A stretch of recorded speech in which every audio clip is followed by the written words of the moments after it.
Ukrainian President Volodymyr Zelenskyy on Friday praised the results of his talks with the European leaders in London and called for more sanctions against Russia. The Russians are now sending a signal to the world that sanctions do not seem to be affecting their economy. Everyone can see the queues at gas stations in Russia, the bankruptcy of Russian regions, and the deficit in Russia's federal budget, Zelensky said in his daily video briefing. It is sanctions that are one of the most painful things for Putin, personally. According to Associated Press, Zelensky was in London Friday for talks with 24 European leaders who have pledged military help to shield his country from future Russian attacks if a ceasefire stops the more than a 3-year conflict. There is a political willingness in Europe to send frozen Russian assets to fully support Ukraine and Ukrainians, and yesterday the European Council adopted a political decision, he said. There is a clear format for the use of assets, and this format exists. The meeting hosted by British Prime Minister Keir Starmer aimed to step up pressure on Russian President Vladimir Putin, adding momentum to recent measures that have included a new round of sanctions from the United States and European countries on Russia's vital oil and gas export earnings.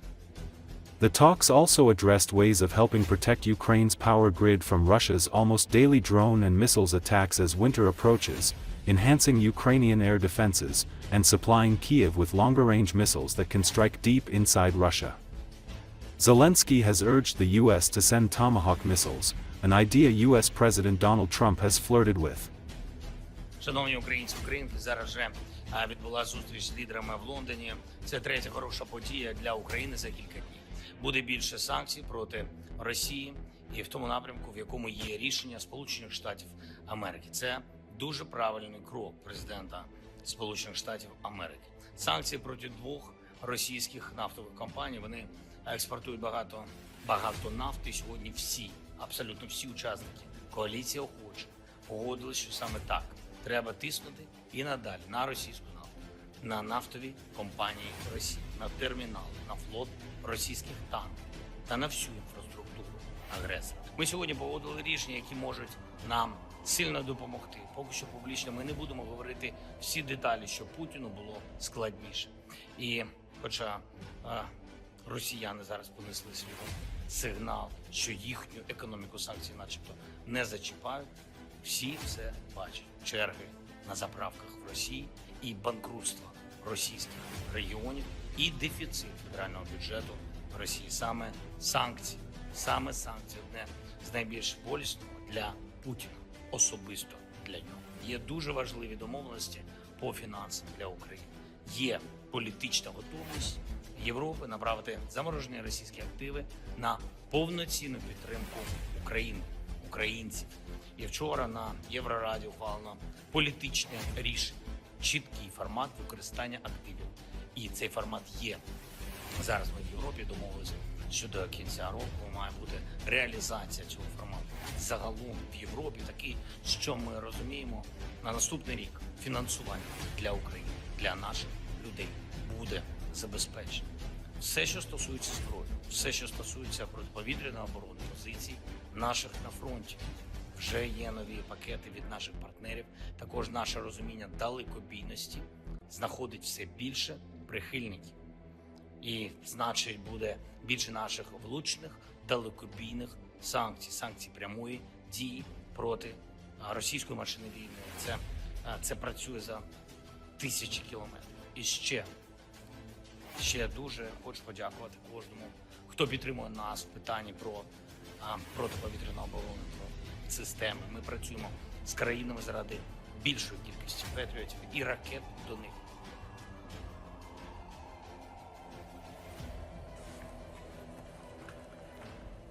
Good afternoon, everyone. Volodymyr, let me start by paying tribute to you and to the Ukrainian people. You are fighting not just for Ukraine, but for the freedom and security that is cherished by the British people and by all Europeans every single day.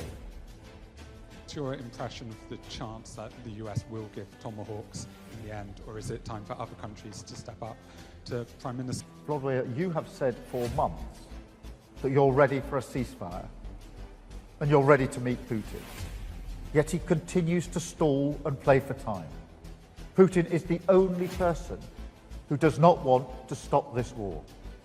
His strikes on civilians this week made that crystal clear once again, targeting energy infrastructure ahead of winter, hitting young children in their nursery, claiming the lives in Kyiv of a 12-year girl and a 6-month-old baby. This is who Putin is. Time after time he resets the path to end the war. So I'm sure. AMP, or in good Dutch. Sorry, I thought it was to reply on what. First, we will act to take Russian oil and gas off the global market. Last week, the UK became the first country to sanction all of Russia's oil majors. On Wednesday, the US acted decisively to join us, together with further sanctions from the EU. And we're choking off funding for Russia's war machine. You were asked for. No. My apologies. Sorry, of course. Danmarks Radio. Yeah. No. We all see the challenges these days, and the Russians are carrying out a campaign of terror against our energy system, and they really want to make the winter cold a tool of torment and pressure on Ukraine, our people, and on our defense. And Russia's goal hasn't changed. They want to break us, want to break Ukraine, and they are doing everything to achieve it. Doesn't this proposal come 3.5 years too late? And also for you, President Zelensky, what do you think? Do you think that... And we have to implement all we have discussed today about the Russia's shadow fleet. Besides, we are carrying out our own campaign of pressure with drones and missiles, specifically targeting the Russian oil sector. So the long-range capability directly strengthens diplomacy, the more losses Putin suffers on his own territory. The fewer assaults he can carry out on the front line, and the faster. Lucky for me, yes. In Ukraine, Putin is gaining little ground on the battlefield. And where there are marginal gains, they are coming at a huge price. Hundreds of thousands of Russians are dying for Putin's deluded aggression. Ukraine continues defending itself bravely, and our support to them is working. The truth is that Putin is running out of money, troops and ideas. President Trump said it very well. They should stop where they are now.